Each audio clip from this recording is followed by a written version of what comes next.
Hello students, कैसे हैं आप लोग। अ, आइए हम लोग शुरू करते हैं। आज फिर से अपना नया लेक्चर। वर्ब हम लोग डिस्कस कर रहे थे। वर्ब के बारे में बहुत सारी बातें आपको मैंने बता दिया था कि वर्ब को कैसे डील करना होता है। वर्ब की बेसिक जो मैंने बात समझाने का प्रयास किया था, मैं फिर से एक बार चाहूँगा कि आप रिकनेक्ट हो जाएं, क्योंकि इन जनरल जो स्टूडेंट्स हैं वो वर्ब का मतलब क्रिया समझते हैं। शायद आप भी, अगर आज आप मेरी पहली वीडियो देख रहे होंगे तो शायद आपको भी ऐसा लग रहा होगा कि सर वर्ब का मतलब क्रिया होता है। ऐसा नहीं है बेटा, वर्ब का मतलब क्रिया एक पार्ट है। वर्ब क्रिया नहीं होती, क्रिया वर्ब होती, ये बोल सकते हो। तो वर्ब का एक पार्ट है क्रिया, एक पार्ट है एक्शन। एक्शन को क्रिया बोलते हैं। लेकिन आप अगर ये समझ रहे हो कि नहीं सर वर्ब हमेशा क्रिया ही होती है, तब तो फिर तुम गलत समझ रहे हो। क्योंकि हमने कल आपको समझाने सिखाने का प्रयास किया था डियर, कि जब भी कभी आप वर्ब यूज करते हैं तो वर्ब की तीन कंपोनेंट्स होते हैं। एक होता है उसका अपना डूइंग, एक होता है उसका अपना हैपनिंग, तो ये सब बातें आपको समझनी पड़ेंगी, और एक होता है उसका अपना बीइंग। ठीक है, स्टेटिंग। इसी डूइंग को अपनी भाषा में हम लोग एक्शन बोलते हैं, और बीइंग को अपनी भाषा में स्टेट बोलते हैं, स्टेटिव। हमने कहा था बेटा जो ऊपर के दो हैं, डूइंग और हैपनिंग, ये डायनेमिक वर्ब है। डायनेमिक, डायनेमिक क्यों बोल रहा हूँ? क्योंकि डायनेमिक का मतलब होता है जिसमें मोशन होता है। डायनेमिक का मतलब क्या होता है? विद मोशन, जो मोशन में होता है। लेकिन जो लास्ट वाली वर्ब है तीसरी, स्टेटिव बीइंग, इसको स्टेटिव बोलते हैं। स्टेटिव वर्ब है, ये स्टैटिक होती है, स्टैटिक। स्टैटिक का मतलब नो मोशन, नो मोशन, मतलब एक ऐसी वर्ब जिसके अंदर मोशन ही ना हो, उसी को हम बोलेंगे स्टैटिक, स्टेटिव वर्ब है। तो जरा सोचिए, हम आईएनजी फॉर्म तब लगा लेते हैं उन वर्ब्स में जिन वर्ब्स में क्या होता है कि मोशन होता है। अब अगर वर्ब में मोशन ही नहीं है तो आप आईएनजी फॉर्म लगा कैसे पाओगे? क्योंकि आप जब बोलते हो कि I am teaching, I am going, I am running, I am speaking, that means कि समथिंग इज गोइंग ऑन, कोई चीज़ है जो चल रही है। और अगर चल रही है तो मोशन में है कि नहीं है? बिल्कुल है। तो यही आपको समझना है कि कंटिन्यूअस टेंस अगर हम लगाते हैं तो इसका मतलब वो वर्ब मोशन शो करती है, तभी लगा पाते हैं। लेकिन हमको पता है कि जो स्टेटिव वर्ब होती है वो मोशन शो ही नहीं करती, वो मोशन शो ही नहीं करती। जब मोशन शो ही नहीं करती भैया, तो कैसे आप लगा लेंगे आईएनजी फॉर्म? इसीलिए स्टेटिव वर्ब को कहा गया कि जो स्टेटिव वर्ब होंगी भैया वो आईएनजी फॉर्म में नहीं जाएंगी, वो आईएनजी फॉर्म में नहीं जाएंगी। तो ये बातें हमने कल समझाने सिखाने का प्रयास किया था कि इंग्लिश में ऐसी कौन सी वर्ब है, आपको कोई पूछे, इफ समवन आस्क यू कि सर ऐसी कौन सी वर्ब है जो आईएनजी फॉर्म में नहीं जाती, तो आप कहेंगे भैया स्टेटिव वर्ब। स्टेटिव वर्ब वो वर्ब होती हैं जो आईएनजी फॉर्म में जाने से मना कर देती हैं। उसके पीछे का कारण वही है कि स्टेटिव वर्ब कांस्टेंट मोशन को दिखाती है, मतलब उसमें कोई मोशन नहीं होता है। जब मूवमेंट ही नहीं है तो किस बात का आईएनजी फॉर्म? क्योंकि आईएनजी फॉर्म लगाने के लिए मूवमेंट होना जरूरी होता है।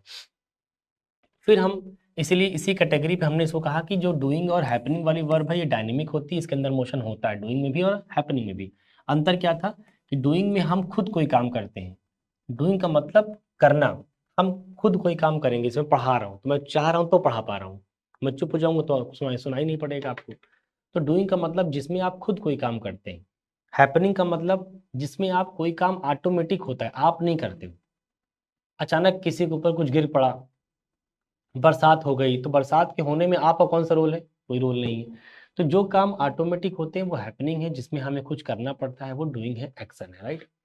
और बीइंग है जो स्टेट शो करता है, किसी की स्टेट शो करता है, वो फिजिकल स्टेट हो चाहे मेंटल स्टेट हो। दो तरह की स्टेट बेटा हो सकती है, ये तो फिजिकल स्टेट शो कर रहे होंगे या आप मेंटल स्टेट शो कर रहे होंगे। कैसे भी करके स्टेट शो हो, स्टेट का मतलब जो है वो है, बदलने वाला नहीं है। इसीलिए हम इसको स्टैटिक बोल रहे हैं, और मोशन नहीं है, नो मोशन, इसलिए आईएनजी फॉर्म में भी नहीं जाएगा। और ये बाकायदा आईएनजी फॉर्म में जाता रहेगा, कोई दिक्कत वाली बात नहीं।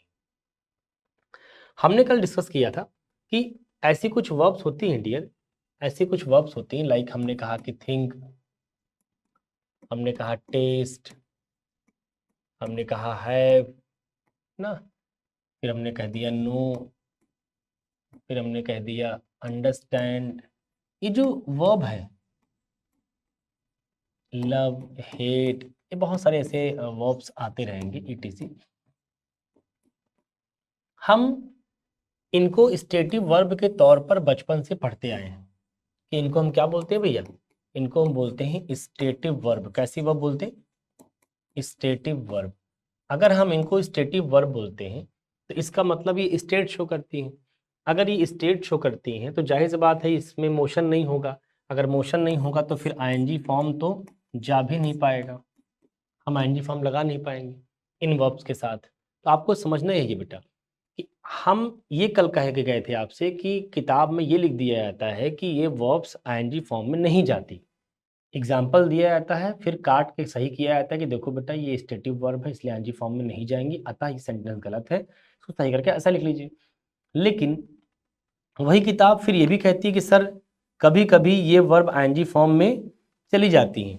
अगर कभी कभी ये वर्ब आईएनजी फॉर्म में चली जाती हैं तब तो गड़बड़ हो गया। अब तो आपने कुछ सीखा ही नहीं, अभी कुछ देर पहले आपने सीखा कि आईएनजी फॉर्म में नहीं जाएंगी और अब आप कह रहे हैं आईएनजी फॉर्म में चली जाएंगी, तो फिर गड़बड़ हो गया। अब इसको सही करने का तरीका क्या है, आप इस बात को यहाँ से मत पढ़िए, आप इस बात को यहाँ से पढ़िए कि अगर कोई वर्ब, ये वर्ब है, ये स्टेट शो करेगी अगर, तो स्टेटिव वर्ब कहलाएगी। तय, यहाँ तक बात समझ आ रही है? और अगर स्टेटिव वर्ब कहलाएगी तो स्टेट शो करने वाली वर्ब कभी आईएनजी फॉर्म में नहीं जा पाएंगी। वजह यही कि इनके पास कोई मोशन नहीं होता, इनके पास कोई मोशन नहीं होता इसलिए आईएनजी फॉर्म नहीं जा पाएंगे। लेकिन अगर ये वर्ब जिस दिन स्टेट शो करेंगे तब ऐसा होगा ना। मान लो ये वर्ब अगर एक्शन शो कर दें तब तुम कहोगे सर ऐसा भी हो सकता है क्या? बिल्कुल हो सकता है। जैसे एक आदमी जो हमेशा से उसकी मार्केट बनी हुई है कि ईमानदार आदमी है, मतलब ईमानदारी की मिसाल उसी के नाम से दी जाती है कि जब भी किसी को कोई ईमानदार कहना होता तो कहते हैं भैया फलाने। जैसे राजा हरिश्चंद्र का नाम एक सच्चे और ईमानदार व्यक्ति के रूप में लिया जाता है, बोलते नहीं भैया ये राजा हरिश्चंद्र हो गए हैं, झूठ नहीं बोलते हैं ये। मतलब राजा हरिश्चंद्र को ये सिंबॉलिक प्रेजेंटेशन मान लिया गया है कि ना झूठ बोलने वाला आदमी कौन? राजा हरिश्चंद्र। लोग बोलते ना कि बड़का ये राजा हरिश्चंद्र हो गए हैं, ये झूठ नहीं बोलते। तो वैसे ही, लेकिन क्या जो आदमी को एक क्लेम किया गया है कि साहब ये ईमानदार है, ईमानदारी की मिसालें दी जाती हैं इसके नाम पे, तो क्या कभी वो बेईमानी नहीं कर सकता? कर सकता है। जिस दिन बेईमानी किया उसको पता भी है कि गुरु हमारे नाम पे तो मिसाल दी जा रही है, अगर हम बेईमानी कर भी लेंगे तब भी कोई नहीं मानेगा, क्योंकि हम तो ईमानदार घोषित हैं, सामाजिक रूप से घोषित हैं। इसका मतलब है कि एक ईमानदार आदमी भी अगर मूड में आ ही गया, मन में आ ही गया बेईमानी करने की, बेईमानी कर सकता है वो। वैसे ही एक गरम मिजाज का आदमी जो हमेशा लड़ाई झगड़े को देखते ही और मारपीट चालू कर देता है, हमेशा ऐसा रहा है रिवाज उसका, इसलिए उसको लोग जहाँ लड़ाई झगड़ा हो रहा होता वहाँ नहीं लेके जाते। क्यों? ताकि ये लड़ाई को और बढ़ा न दे। अचानक एक दिन क्या हुआ कि कहीं लड़ाई हो रही थी और वो लगा लड़ाई को शांत कराने, तो लोग एकदम डिस्टर्ब हो गए, ताज्जुब मान गए, गजब हो गया भाई कि आज तक के इतिहास में इसने लड़ाई को रोका नहीं होगा, बढ़ाया होगा, और आज ये पहली बार देख रहा हूँ कि लड़ाई इसको क्या कर रहा है? शांत करा रहा है।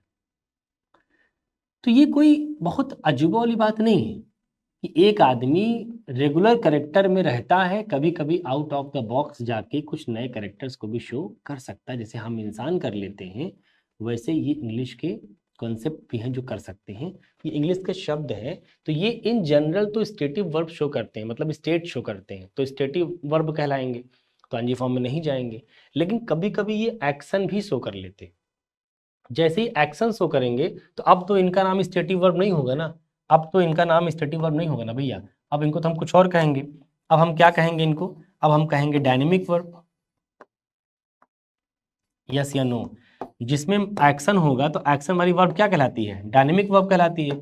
और डायनेमिक वर्ब में मोशन होता है, और अगर मोशन होता है बेटा तो फिर आपको ही पता है कि आईएनजी फॉर्म फिर जा सकता है, फिर कोई दिक्कत वाली बात।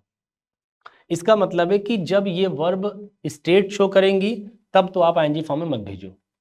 अब ये पता कैसे लगेगा? सवाल तो अब ये फंस गया कि सर ये बताइए कि आपने तो कह दिया कि जब ये वर्ब मोशन शो करें तो आईएनजी फॉर्म लगा लो, और जब मोशन ना शो करें तो आप चुपचाप हटा लो, स्टेटिव लगा लो। लेकिन हम जानेंगे कैसे कि ये वर्ब एक्शन शो कर रही है या स्टेट शो कर रही है?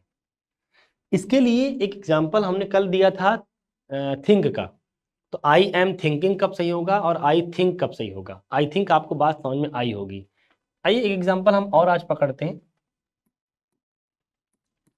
हम क्या बोलेंगे डियर कि आई एम हैविंग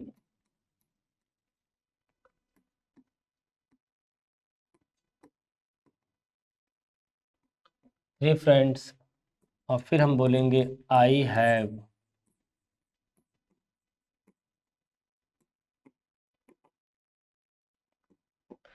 थ्री फ्रेंड्स।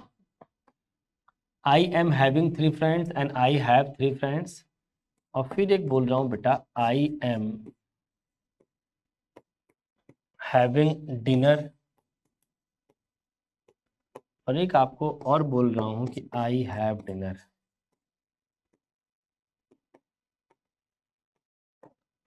ये चार सेंटेंस है, हमें करना वही है।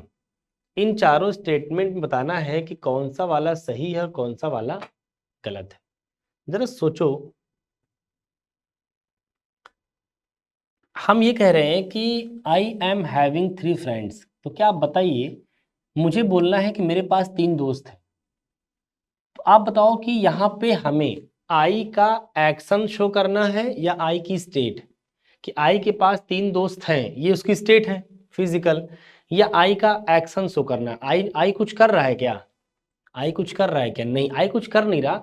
आई की स्टेट दिखानी है कि भैया आई के पास कितने दोस्त? तीन दोस्त। आई के पास कितने घर? तीन घर। आई के पास कितनी कारें? तीन कारें। आई के पास कितनी प्रॉब्लम्स? तीन प्रॉब्लम्स। तो क्या आप बताओ, अगर मैं तरह तरह के सेंटेंस ऐसे जोड़ता जाऊं कि आई am having three friends, I am having three houses, I am having three cars, I am having three problems, हम यहाँ क्या दिखाना चाह रहे हैं कि आई की स्टेट क्या है? कि तीन दोस्त हैं, तीन घर हैं, तीन कार हैं, तीन समस्या है। ये आई की स्टेट है या आई का एक्शन है? तो आप खुद सोच के बताइए कि स्टेट है कि एक्शन है। तो आप कहेंगे सर स्टेट है, ये आई की फिजिकल स्टेट है, दिस एंड ये मेंटल स्टेट है। क्योंकि प्रॉब्लम्स कोई चीज़ नहीं होती जिसको आप टच कर सको, वो मेंटल स्टेट होती है। इसका मतलब हमें यहाँ पे आई की स्टेट दिखानी है, आई का एक्शन नहीं दिखाना है। अगर आई की स्टेट दिखानी है तो ये वर्ब कैसी हो गई? Stative verb. और आपको पता है कि स्टेटिव वर्ब आईएनजी फॉर्म में नहीं जाती, तो सेंटेंस गलत हो गया। इसको सही करने का तरीका ये है, हैव कर लो, ये सेंटेंस सही होगी। सो आई हैव थ्री फ्रेंड्स बोलो, आई हैव थ्री हाउसेस बोलो, आई हैव थ्री कार्स बोलो, आई हैव थ्री प्रॉब्लम्स बोलो, ये सब सही है। तुम यहाँ कुछ भी लगा सकते हो कि मेरे पास तीन दोस्त है, तीन घर है, तीन कार्स हैं, तीन समस्याएं, ये सब सही है। वजह कि यहाँ पे हम आई की स्टेट दिखा रहे हैं, ना कि आई का एक्शन दिखा रहे हैं। और जब स्टेट दिखा रहे हैं तो वर्ब स्टेटिव हो गई, और स्टेटिव वर्ब आईएनजी फॉर्म में डियर नहीं जाती। स्टेटिव वर्ब आईएनजी फॉर्म में नहीं जाती। अगर स्टेटिव वर्ब आईएनजी फॉर्म में नहीं जाती तो फिर लगाने की जरूरत भी नहीं है। इसका मतलब पहला स्टेटमेंट गलत है। अब अगर पहला स्टेटमेंट गलत हो गया तो सेकंड सही हो गया। थर्ड पे आते हैं। एक बार थर्ड जरा सोचिए, मैं 10 सेकंड का वक्त दे रहा हूँ आपको। थर्ड के बारे में जरा सोचिए, थर्ड के बारे में जरा सोचिए। 10 सेकंड का वक्त है आपके पास। जब भी आप ये वीडियो देखिएगा तो मैं जैसा आपको वक्त दे रहा हूँ वैसा आप भी कमेंट करिएगा, और कमेंट करके जरूर बताइएगा कि हाँ सर वास्तव में मैं वही सोचा था जो आप कह रहे थे। तो भैया मुझे भी थोड़ा अच्छा लगेगा, बाकी तो आप लोगों की मर्जी है भाई। देखिए लिखा है आई एम हैविंग डिनर और आई हैव डिनर। क्या कह रहा है? किसी ने मान लीजिए फ़ोन किया 9:30, सपोज करिए कि किसी का टाइम टेबल है कि 9:30 PM पर कोई आदमी है जो डिनर करता है, ठीक है? बात समझ में आ रही है? किसी ने 9:30 बजे, 9:30 का टाइम होता है किसी का अपना डिनर का, हर आदमी का टाइम होता है। कोई 6 बजे खा लेता है, अर्ली इवनिंग में ही, और कोई लेट नाइट खाता है, कोई 8 बजे, कोई 9 बजे, कोई 10 बजे, सबके अपने अपने शेड्यूल है।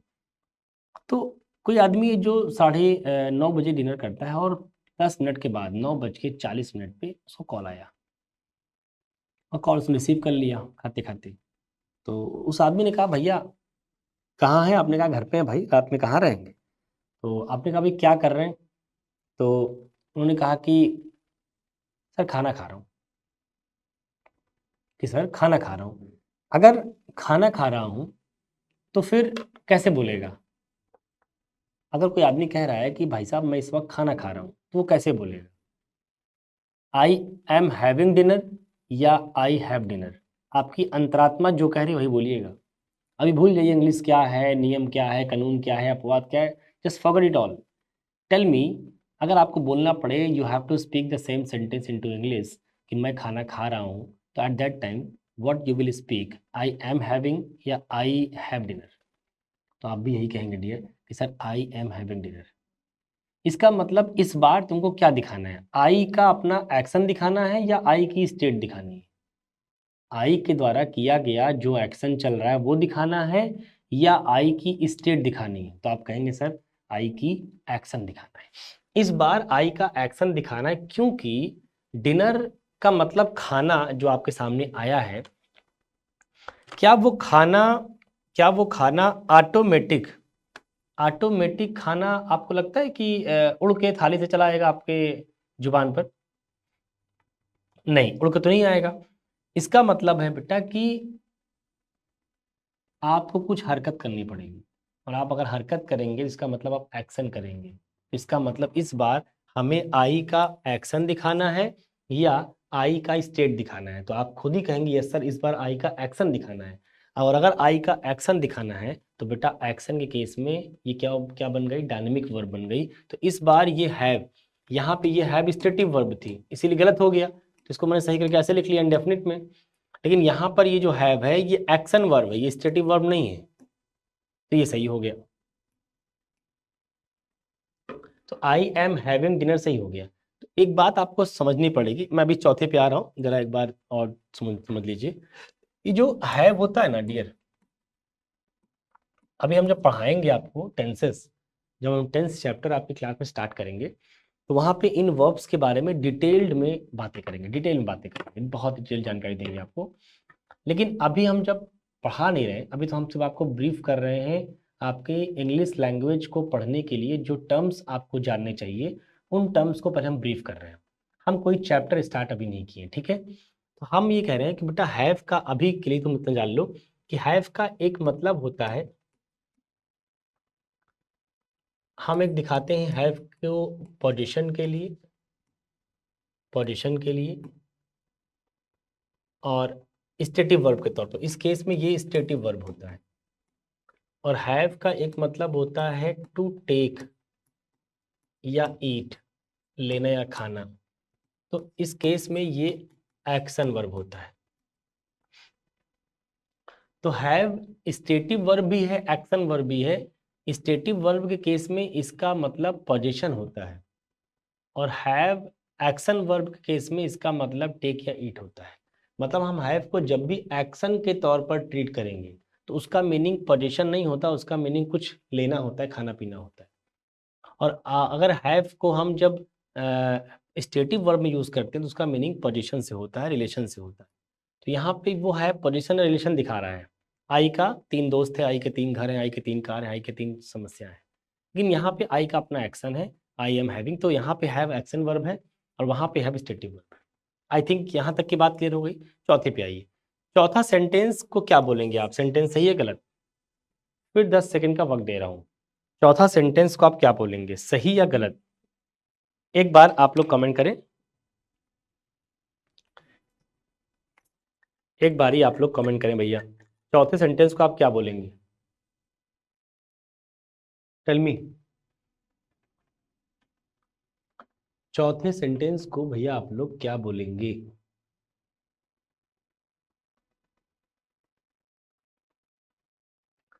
बोलिए।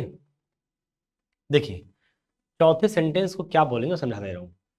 आपको लगेगा कि सर इस बार ये सही हो गया, ये गलत कर दीजिए। नहीं नहीं बेटा, ये भी सही है। मजे की बात ये है कि ये भी सही है। अब ये जानना पड़ेगा आखिर आपको कि सर ये सही कैसे हुआ। एक्चुअल में जैसे ही आपने हैव को आईएनजी फॉर्म में लिखा तो वो एक्शन हो गया इसका आई का, कि आई क्या कर रहा है? खा रहा है। यहाँ हैव का मतलब टेक या ईट से है। और यहाँ जो हैव का मतलब है आई हैव डिनर, यहाँ हैव का मतलब टेक या ईट नहीं है। यहाँ हैव का मतलब पोजीशन से है। किससे है? पोजीशन से है। जैसे मान लो आप किसी ट्रेन में जा रहे हो, सिचुएशन क्या है, ट्रेन में जा रहे हो और अक्सर ट्रेन में लोग अपना खाना पीना की चीज़ लेके जाते हैं, रास्ते मतलब बाहर नहीं खरीदना पसंद करते क्योंकि बाहर के सामान ठीक रहते भी नहीं हैं। तो बोगी के अंदर, कोच के अंदर, जब कोच में रात हो गई तो होता नहीं कि जैसे रात होती ट्रेन चलती तो लोग अपना अपना खाना निकाल कर खाते हैं। अब जब सब लोग अपना अपना खाना खाते हैं तो अब उस कोच में बहुत सारे लोग थे, सब लोग अपना अपना खाना खा रहा है, केवल आप ही थे जो खाना नहीं खा रहे थे। तो भाई उसमें एक फैमिली भी थी जिसमें से 8-10 लोग उसी फैमिली के थे। तो उस फैमिली को लगा यार ये बच्चा हम लोग के सामने बैठा है और हम सब लोग खाने जा रहे हैं, तो थोड़ा सा अजीब लगता है, ऑकवर्ड लगता है, क्योंकि ये इंडियन कल्चर नहीं है कि या किसी भी तरह का कल्चर नहीं है कि आप कुछ चीज़ खा रहे हो और आपके सामने कोई बैठा है आप उसको पूछो ना, ये फ़र्ज बनता है आपका पूछना। वो अलग बात है वो मना कर दे, लेकिन आपका फ़र्ज बनता है कि आप पूछेंगे उससे। तो आपने उस व्यक्ति से पूछा कि भाई साहब आप भी खाना खा लीजिए, तो अब कह नहीं सर आप लोग खाइए। तो दादाजी थे एक, उन्होंने क्या किया, 2 पूड़ी सब्जी आपको प्लेट में दे दिया। आपने मना कर दिया, नहीं साहब हम खाएँगे नहीं। एकदम आप ज़िद्दिया गए। क्यों? क्योंकि आपको ये हिदायत दी गई है ट्रेन में बैठने के पहले आपके घरवालों ने, आपके दोस्तों ने, आपके सगे-संबंधियों ने कि साहब अगर आप ट्रेन पे यात्रा कर रहे हैं, तो कभी भी भूल से भी ट्रेन में किसी का कुछ दिया हुआ मत खाइएगा। उसमें ज़हर हो सकता है, सब लूट लेंगे आपका।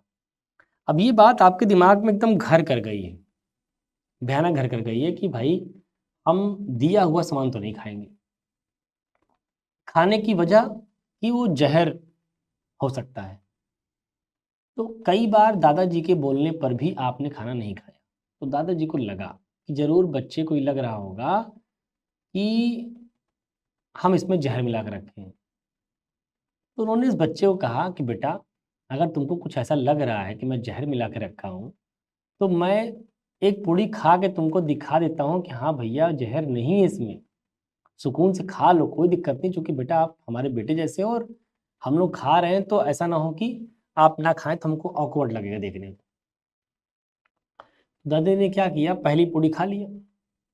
अब जब पहली पूड़ी उन्होंने खाया, तो उन्होंने साबित कर दिया कि भैया अब ये खाने में कोई दिक्कत नहीं है। तुमको फिर से ऑफ़र किया गया, लो भाई खाओ अब।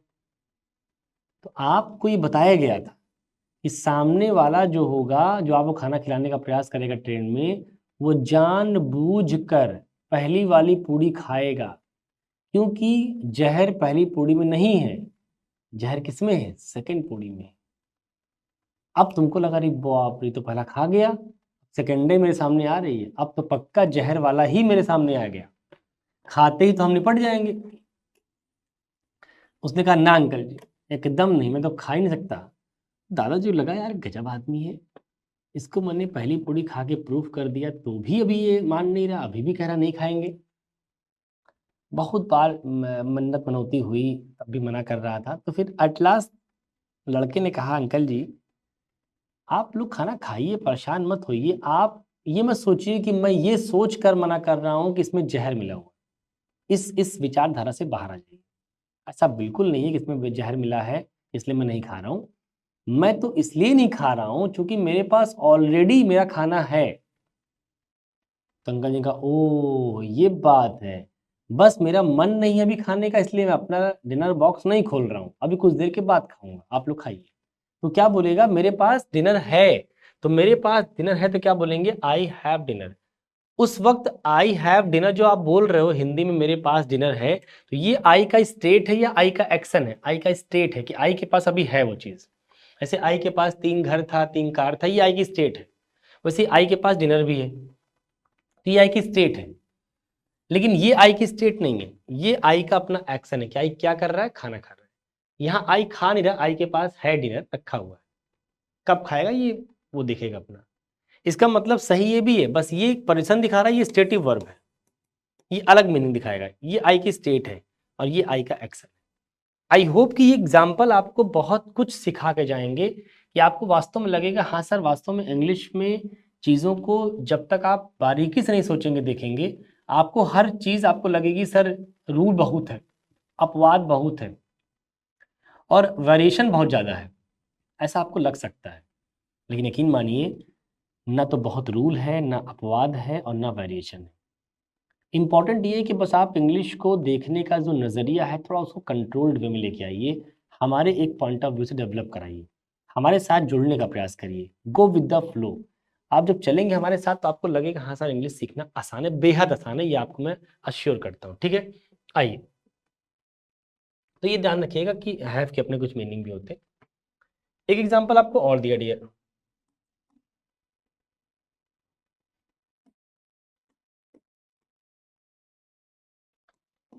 मैंगोज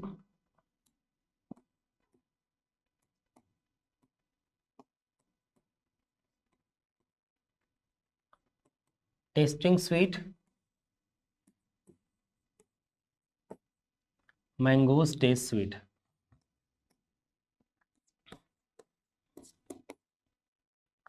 He is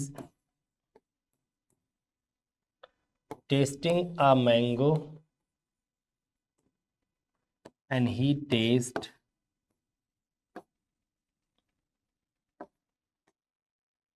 इसको टेस्टेड कर लो।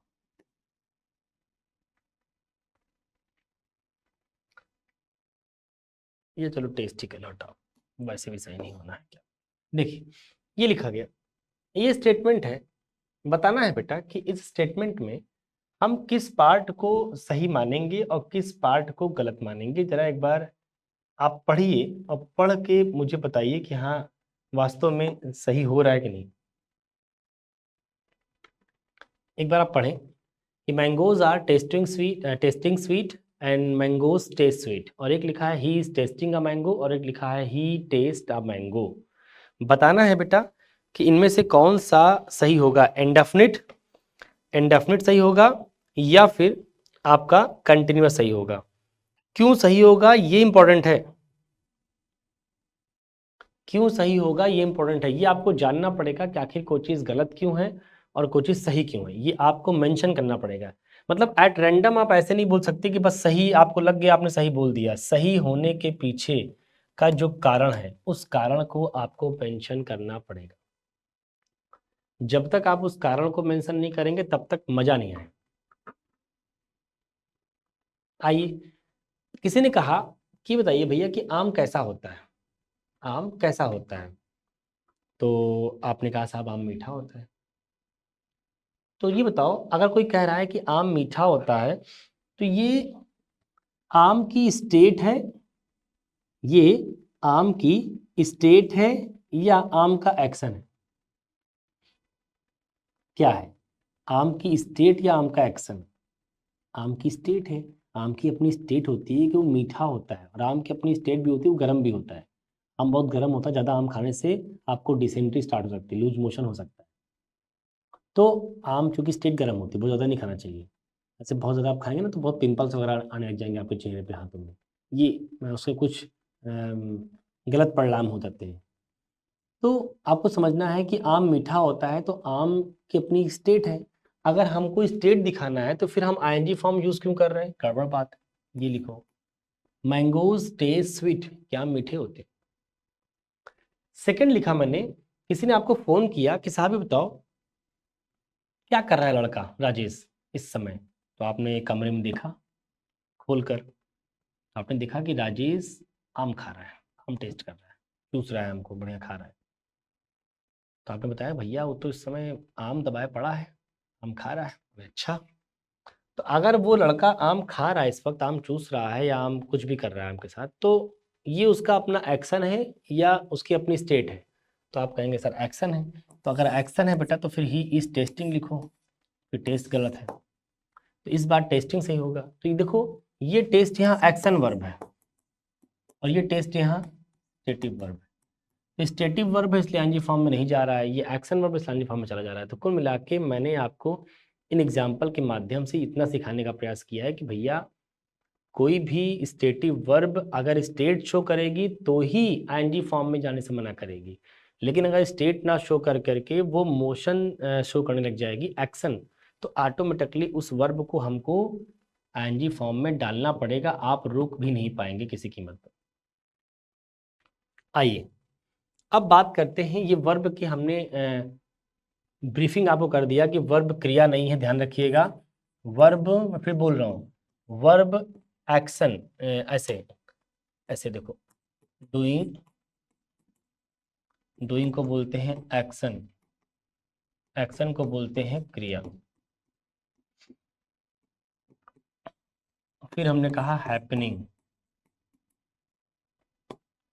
फिर हमने कहा बीइंग। तो याद ये रखना है कि वर्ब के 3 पार्ट है, डूइंग, हैपनिंग और बीइंग। इसका मतलब समझ रहे हो क्या है? इसका मतलब आप ये समझो बेटा कि सारी वर्ब क्रिया नहीं हो सकती, ये स्टेटमेंट फॉल्स है। सारे वर्ब क्रिया नहीं हो सकते, मतलब सारे वर्ब एक्शन नहीं हो सकते, लेकिन सारी क्रियाएं मतलब सारे एक्शंस वर्ब जरूर होंगे। ये सही है, ये गलत है? फिर समझो, सारी वर्ब एक्शन नहीं होंगे लेकिन सारी एक्शन वर्ब होंगे। वैसे ही सारे वर्ब हैपनिंग नहीं होंगे, ये गड़बड़ है, लेकिन सारी हैपनिंग वर्ब होगी। सारी वर्ब स्टेट नहीं हो सकती, स्टेटिव वर्ब नहीं हो सकती, बीइंग नहीं हो सकती, लेकिन सारी बीइंग वर्ब होंगी। तो लोगों का ये एक गलत माइंडसेट हो चुका है कि उनको जब वर्ब बोलो ना वो क्रिया समझते हैं, और क्रिया बोलो तो वर्ब समझते हैं। ये मतलब बड़ा एक अजीब सा एक कॉन्सेप्ट डेवलप हो गया है इंडिया के स्टूडेंट्स के बीच में, कि उनको वर्ब बोलो तो क्रिया समझते हैं, क्रिया बोलो तो वर्ब समझते हैं। ऐसा नहीं भैया, वर्ब बोलने का मतलब क्रिया कैसे हो गया? वर्ब बोलने का मतलब तो क्रिया भी हुआ, मतलब एक्शन भी हुआ, हैपनिंग भी हुआ, बीइंग भी हुआ। तो आप इन चीज़ों से पहले बाहर आइए कि एक्शन क्या है, हैपनिंग क्या है, बीइंग क्या है, सब समझिए। सब बेसिक जानकारी है, अगर इसको नहीं रखेंगे तो आगे के लेक्चर्स में आपको फिर तकलीफ आएगी। तो मैं नहीं चाहता हूँ कि कोई तकलीफ आए। इसके लिए आपको ध्यान रखना है कि हम सारे वर्ब को क्रिया नहीं मान सकते, बट सारी क्रियाओं को वर्ब तो माना जा सकता है। अब जरा ये कुछ आपके सामने हम एक टर्म और डिस्कस करते हैं। एक टर्म है बेटा एडवर्ब। हमने अभी तक आपको क्या क्या सिखाया? अभी तक हमने आपको सिखाया नाउन क्या है, प्रोनाउन क्या है, एडजेक्टिव क्या है, फिर वर्ब क्या है। बोलिए हाँ। ये 4 हेडिंग आपको मैंने डिस्कस किया। मैं फिर बोल दूं अपनी ऑडियंस को, जो लोग नए जुड़ रहे होंगे इस चैनल पर, तो मैं भैया आपका स्वागत भी करता हूं और साथ ही साथ ये जरूर बताने का प्रयास करता हूं कि आप गलती से ये मत मानिएगा कि अजय सर ने कोई चैप्टर स्टार्ट कर दिया। नहीं, हमने कोई चैप्टर नहीं स्टार्ट किया है, हमने बल्कि हर चैप्टर को सीखने के लिए जो टर्म्स यूज करने जा रहे हैं हम लोग, उन टर्म्स के ऊपर हम लेक्चर दे रहे हैं ताकि आपको आगे के लेक्चर समझ में आए। हम ये बताने का प्रयास कर रहे हैं कि नाउन क्या बला है, प्रोनाउन क्या बला है, एडजेक्टिव क्या बला है और वर्ब क्या बला है। इसके चैप्टर्स ओपन नहीं किए अभी तक। ना हमने नाउन पढ़ाया, ना प्रोनाउन पढ़ाया, ना एडजेक्टिव पढ़ाया, ना वर्ब पढ़ाया। एक बस शॉर्ट ब्रीफ कि आपको कम से कम इतना तो पता होना चाहिए कि हाँ नाउन क्या होता है, पहचानते कैसे, प्रोनाउन क्या होता है, पहचानते कैसे हैं, एडजेक्टिव क्या होता है, पहचानते कैसे, इतना पता होना चाहिए। ठीक है, आइए हम लोग उसी सिलसिले में, उसी कड़ी में आगे चलते हैं और एक नया टर्म पढ़ते हैं, एडवर्ब। एडवर्ब क्या है, कैसे काम करता है? तो हमने कहा कि एडवर्ब किसको बोलते हैं, आपको पता है? एडवर्ब एक ऐसी पार्ट्स ऑफ स्पीच है, यकीन मानिए मेरे 12 साल के टीचिंग करियर में कभी भी ऐसा कोई स्टूडेंट नहीं मिला मुझे आज तक, जो मुझे मेरी क्लास में ऑफलाइन या ऑनलाइन किसी भी मोड में कभी नहीं मिला, जो मुझे ये क्लास में बता दे कि सर एडवर्ब की रियल डेफिनेशन क्या होती है। मतलब स्टूडेंट्स आज के टाइम पे एडवर्ब की परिभाषा तक नहीं जानते। नाउन की परिभाषा बताने वाले सड़क पे चलने वाला हर आदमी बताएगा, आंख बंद करके बोलेगा नाउन जनरल में प्लस इतना तेज बोलेगा, लग रहा है कि कुल इसको पता है, इतना फास्ट बोलता है। लेकिन एडवर्ब की परिभाषा अगर पूछ लोगे तो एडवर्ब की परिभाषा शायद ही तुमको कोई मिलेगा बताने वाला। मेरे टीचिंग करियर में तो आज तक मुझे नहीं मिला जो एडवर्ब को सही सही डिफाइन कर। तो आइए दोस्तों, अगर आपको लगता है कि आप भी एडवर्ब की परिभाषा सही सही जानते हैं तो वीडियो के कमेंट बॉक्स में जरूर मेंशन करिएगा। ठीक है, आइए एडवर्ब को हम समझते हैं। एडवर्ब क्या होता है? It mainly qualifies a verb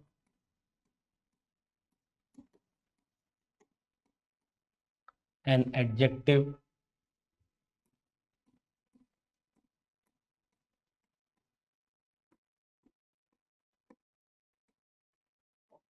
and another adverb. कह रहे हैं कि एक एडवर्ब क्या करता है, मुख्य रूप से, मेनली का मतलब मुख्य रूप से, एडवर्ब क्या करता है, मुख्य रूप से क्वालिफाई करता है किसको किसको, एक तो वर्ब को, दूसरे एडजेक्टिव को, और तीसरे दूसरे एडवर्ब को। मतलब एक एडवर्ब दो लोग, तीन लोगों को मुख्य रूप से क्वालिफाई करता है, वर्ब, एडजेक्टिव और दूसरे एडवर्ब को।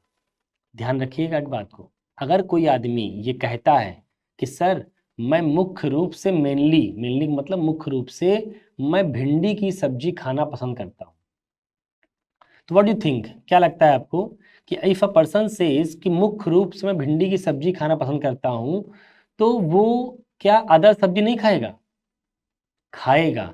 कोई अगर ये कहता है कि मैं मेनली भिंडी की सब्जी पसंद करता हूँ, मुख्य रूप से भिंडी की सब्जी पसंद करता हूँ, तो बेसिकली वो ये कह रहा है कि अगर मुझे कई सब्जियां देंगे आप, अगर मुझे कई सब्जियां देंगे तो उन कई सब्जियों में से हम पहली प्रायोरिटी किसको देंगे, भिंडी को देंगे। लेकिन अगर उस कई सब्जियों में भिंडी है ही नहीं, तो क्या खाना नहीं खाएंगे, खाएंगे। बाकी की सब्जियां भी खाता हूँ, भरपूर खाता हूँ, बल भर खाता हूँ, सब सही है, लेकिन प्रायोरिटी हमारी किस पे होती है, भिंडी पे। ये मेनली का मतलब है, ये मेनली का मतलब है कि अगर हम मेनली वर्ड यूज करते हैं तो बेसिकली हम ये कह रहे हैं कि मुख्य रूप से हम इन तीनों को क्वालिफाई करते हैं, लेकिन करने की बात करेंगे तो कर तो हम बहुत लोगों को सकते हैं।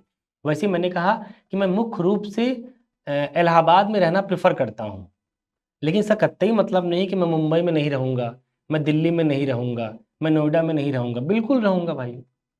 इसका मतलब है कि एडवर्ब अभी इन्हीं तीन को क्वालिफाई नहीं करता होगा, और भी लोग होंगे जिनको क्वालिफाई करता होगा।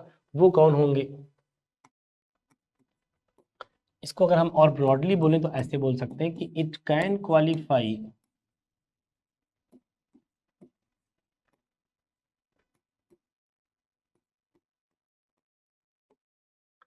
all the parts of speech except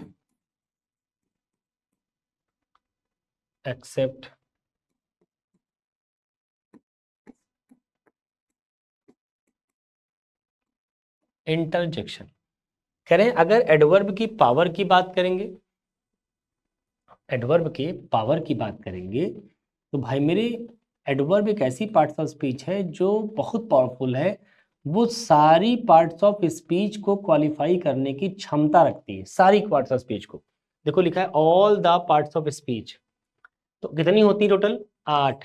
8 में से किसको छोड़कर, एक्सेप्ट इंटरजेक्शन, मतलब 8 में से एक माइनस करेंगे कितने बचेंगे, 7। मतलब 7 पार्ट्स ऑफ स्पीच ऐसी हैं इंटरजेक्शन को छोड़कर जिनको क्वालिफाई करने का काम कौन कर लेता है, एडवर्ब। एडवर्ब की अपनी पावर है, लेकिन मैंने कहा कि इन जनरल एडवर्ब केवल 3 लोगों को क्वालिफाई करता 100 में से 99 सेंटेंस में दिखाई पड़ेगा, जो कि आपके एग्जाम का पार्ट है।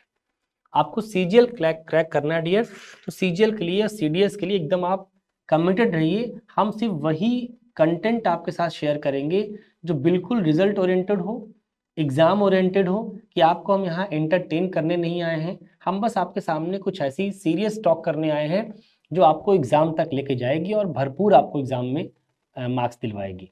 बस आप मेरी बातों को बहुत ही गंभीरता से लेने का प्रयास करिएगा। मैंने कहा कि जो एडवर्ब है ये इंटरजेक्शन को छोड़कर बाकी सातों को कर सकता है, लेकिन ये मुख्य रूप से 3 लोगों को करता दिखाई पड़ता है, एक तो वर्ब को, एक एडजेक्टिव को और एक दूसरे एडवर्ब को। 3 लोगों को मुख्य रूप से करता हुआ दिखाई पड़ता है। अब हम कैसे जानेंगे कि सर 3 लोगों को क्वालिफाई करता है, तो हमको कैसे पता लगेगा, कैसे पता लगेगा बेटा, उसके लिए एक एग्जाम्पल दिया मैंने कहा कि he runs fast, he runs very fast. फिर मैंने कह दिया ही इज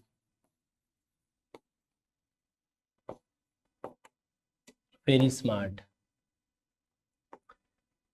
ये बेटा 3 सेंटेंस है, इन तीनों का मुझे क्या करना है, पार्ट्स ऑफ स्पीच बताना है। लिखे गए शब्दों की पार्ट्स ऑफ स्पीच। जो हम अभी तक करते थे वही फिर से करना है। आइए एक बार ट्राई करते हैं। अगर मैं आपसे पूछूं कि व्हाट अबाउट ही, तो आप कहेंगे सर प्रोनाउन, क्योंकि किसी न किसी नाउन के स्थान पर आया होगा मेल पर्सन के लिए। ये ही का क्या है, अपना एक्शन है। ही क्या करता है, दौड़ता है। दौड़ना इज वर्ब। कौन सी वर्ब है, एक्शन वर्ब है। अब आप वर्ब को पहचानते रहा करिए कि वर्ब तो है बट कौन सी वर्ब है, एक्शन है कि हैपनिंग है कि बीइंग है। तो आप क्या बोलेंगे, एक्शन है, क्योंकि दौड़ने का काम ऑटोमेटिक नहीं होगा जब तक कि आप करेंगे नहीं। अभी बताइए, ये जो फास्ट वर्ड लिखा है, ये फास्ट किसके बारे में बता रहा है? ये कह रहा है कि लड़का बहुत तेज है, या ये कह रहा है कि दौड़ता तेज है? क्या कहना चाह रहा है?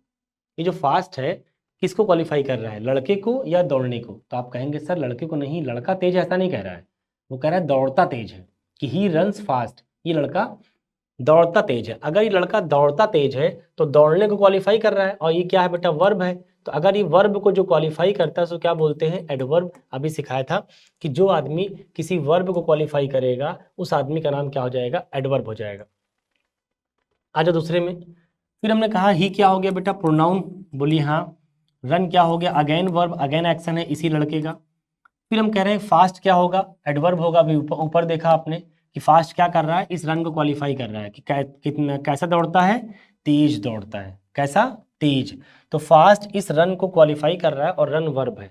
तो वर्ब को क्वालिफाई करने वाले शब्द को हम क्या बोलते हैं, एडवर्ब बोलते हैं। बोले हाँ। ये जो वेरी लिखा है, तुम सोच के बताओ कि वेरी क्या कर रहा है। वेरी चौथा वर्ड क्या कर रहा है, वो क्या कर रहा है, वो कह रहा है कि लड़का बहुत है, दौड़ता बहुत है, या दौड़ता बहुत तेज है।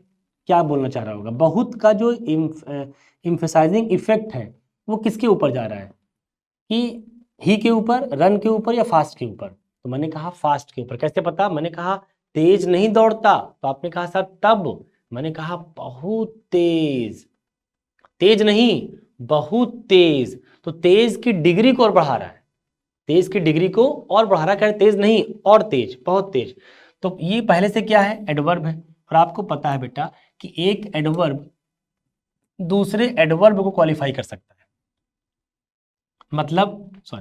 मतलब एक एडवर्ब दूसरे एडवर्ब को क्वालिफाई करेगा, तो ये एडवर्ब है because of qualifying this verb, और ये भी एडवर्ब होगा because of qualifying this adverb. ये एडवर्ब है बिकॉज ऑफ दिस वर्ब, इस वर्ब को क्वालिफाई करने के लिए, और ये एडवर्ब है because of qualifying this adverb. तो ये भी एडवर्ब है, ये भी एडवर्ब है, लेकिन दोनों की एडवर्ब की आइडेंटिटी में फर्क है। ये एडवर्ब इसकी वजह से है और ये एडवर्ब इसकी वजह से। ही प्रोनाउन है, इज वर्ब है। अगेन ही कैसा है बेटा, स्मार्ट है। तो स्मार्ट किसके बारे में बता रहा है, ही के बारे में, कि ही कैसा, स्मार्ट। तो ही कैसा, स्मार्ट, स्मार्ट का मतलब एडजेक्टिव, ही कैसा है, स्मार्ट है, एडजेक्टिव। इसी स्मार्ट के बारे में कौन बता रहा है, वेरी। कह रहा है कि भैया कितना स्मार्ट, बहुत स्मार्ट। वेरी क्या कर रहा है, स्मार्टनेस की डिग्री को बढ़ाने का प्रयास कर रहा है। भैया बोल रहा है कितना स्मार्ट, कहें भैया बहुत स्मार्ट। इसका मतलब है कि वेरी इस स्मार्टनेस की डिग्री को बढ़ाने का प्रयास कर रहा है। अगर बढ़ाने का प्रयास कर रहा है तो फिर क्या हो जाएगा, एडवर्ब। क्यों, क्योंकि आपको पता है बेटा कि किसी एडजेक्टिव को भी क्वालिफाई करने वाले शब्द को, देखो, किसी एडजेक्टिव को क्वालिफाई करने वाले शब्द को एडवर्ब बोलते हैं। तो एक एडवर्ब बेसिकली 3 लोगों को क्वालिफाई कर लेता है। तो यहाँ पे एडवर्ब है very because of qualifying adjective, यहाँ पे वेरी एडवर्ब है because of qualifying this adverb, यहाँ पे फास्ट एडवर्ब है because of qualifying this verb. तो आपको समझना है कि एक एडवर्ब 3 लोगों को मुख्य रूप से क्वालिफाई करता है, वर्ब को, एडजेक्टिव को और दूसरे एडवर्ब को। मैंने तीनों एग्जांपल में वही दिखाया है, एक में वर्ब को करवाया है, एक में एडजेक्टिव को करवाया है, और एक में दूसरे एडवर्ब को करवाया है। तो आपको ध्यान रख से समझना है बेटा कि इन सेंटेंसेस के अंदर आपको एडवर्ब की पहचान खुद के लेवल पे पहचान बनानी चाहिए। आज के बाद आप सेंटेंस में एडवर्ब को खुद से आइडेंटिफाई कर पाए। देखिए, आइडेंटिफिकेशन जो किसी भी शब्द की होती है वो बहुत कठिन नहीं होती और बहुत आसान भी नहीं होती, लेकिन अगर आपको परिभाषा पता है, डेफिनेशन पता है, तो आइडेंटिफिकेशन आसान हो जाता है, मतलब आइडेंटिफाई करना आसान हो जाता है। तो ये आप पे डिपेंड करता है कि आप कितना कर पाते हो। एक सेंटेंस में आपको लिख के छोड़ रहा हूँ, ये एक होमवर्क है, और ये आपको कल बताना है मुझे। She is much more, she is much more beautiful, much more beautiful than Rosie। ये स्टेटमेंट है she is much more beautiful than Rosie. बताना है इस सेंटेंस में एरर क्या है, ये होमवर्क है, ये मैं कल डिस्कस करूंगा। इस सेंटेंस में क्या गलत है वो आपको बताना है। अगर जो बता लिया, घटना चक्र के इस खूबसूरत से प्लेटफॉर्म की तरफ से आप लोगों को 551 रुपए का नगद पुरस्कार दिया जाएगा। कितना दिया जाएगा? 551 रुपए का नगद पुरस्कार उन लड़कों को, उन लोगों को जो लोग ये बता देंगे कि इस सेंटेंस में क्या एरर है। इसका डिस्कशन हम नेक्स्ट वीडियो में करेंगे। आज के लिए इतना ही, मिलते हैं नेक्स्ट वीडियो में। जाके बढ़िया से वीडियो को रिवाइज करिए। कहीं कोई तकलीफ हो भैया तो वीडियो को कमेंट बॉक्स में जरूर मेंशन करिएगा, ठीक है। Thank you so much.